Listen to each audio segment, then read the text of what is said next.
Hello, my name is John, and today we'll be reading Clinton Projection Syndrome by Victor Davis Hanson on Townhall, May 2nd, 2019. Hillary Clinton recently editorialized about the second volume of Special Counsel Robert Mueller's massive report. She concluded of the report's assorted testimonies and inside White House gossip concerning President Trump's words and action that any other person engaged in those acts would certainly have been indicted.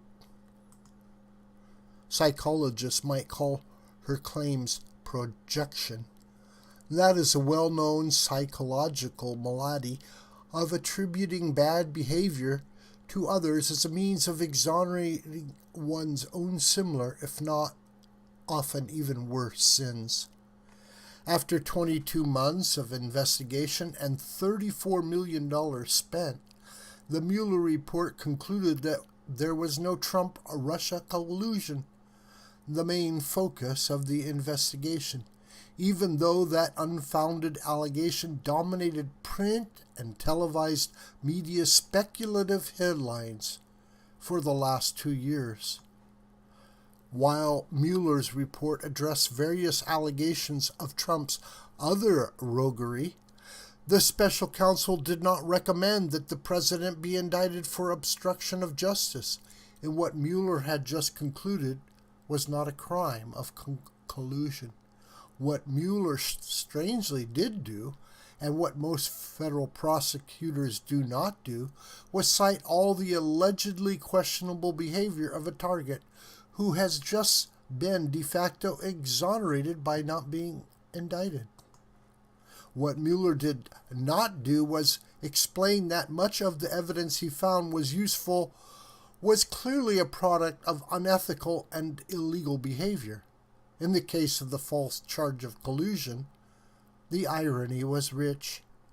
Russians likely fed salacious but untrue allegations about Trump to ex-British spy Christopher Steele, who was being paid in part by the Hillary Clinton campaign and the Democrat National Committee to find dirt on Trump.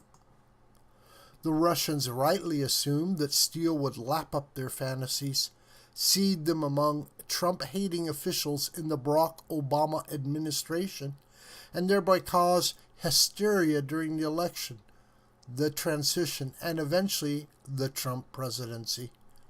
Russia succeeded in sowing such chaos, thanks ultimately to Clinton, who likely had broken federal laws by using a British national, and by extension Russian sources, to warp an election.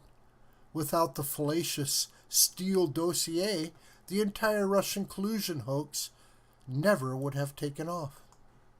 Without Steele's skullduggery, there likely would have been no Foreign Intelligence Surveillance Act court approval, surveillance of Trump aide Carter Page. There might have been no FBI plants inserted into the Trump campaign.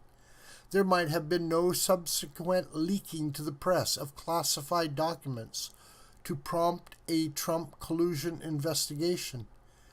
Given the Steele travesty and other past scandals, it is inexplicable that Clinton has not been indicted.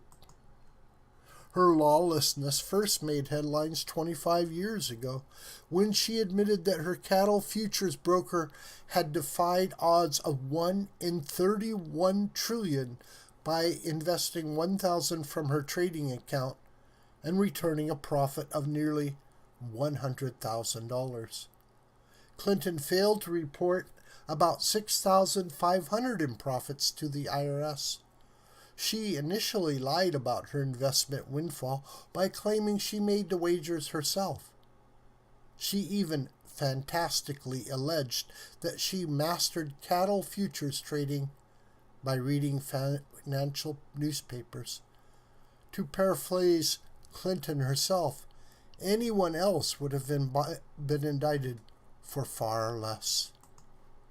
The reason that foreign oligarchs are no longer donating millions of dollars to the Clinton Foundation, and that Bill Clinton is not being offered $500,000 for speaking appearances in Moscow, is simply because Hillary Clinton is not Secretary of State.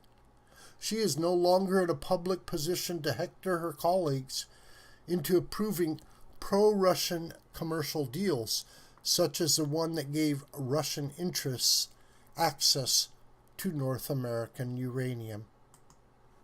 As Secretary of State, Clinton also sidestepped the law by setting up home-brewed email server. She transmitted classified documents over this insecure route and lied about it. And she destroyed some 30,000 emails that were in effect under subpoena. Anyone else would have been indicted for far less.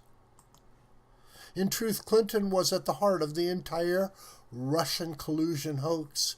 Even after the election, she kept fueling it to blame Russian Trump conspiracies for her stunning defeat in 2016. Unable to acknowledge her own culpability as a weak and uninspiring candidate, Clinton formally joined the post-election resistance and began whining about collusion. That excuse seemed preferable to explaining why she blew a huge lead and lost despite favorable media coverage and superior funding. For much of her professional life, Hillary Clinton had acted above and beyond the law on the assumption that as a wife of a governor, as First Lady of the United States, as a senator from New York, as Secretary of State, and as a two-time candidate for the presidency, she could ignore the law without worry over the consequences. For Clinton now to project that the president should be indicted suggests she is worried about her own potential indictment. And she is rightly concerned that for the first time in 40 years, neither she nor her husband is serving in government or running for some office, and therefore could be held accountable. This video is a production of the School of the White Crane. Hi, my name is John Brooker. Please subscribe to this YouTube channel, and please share this video with family and friends and on social media. May God richly bless you, my beloved.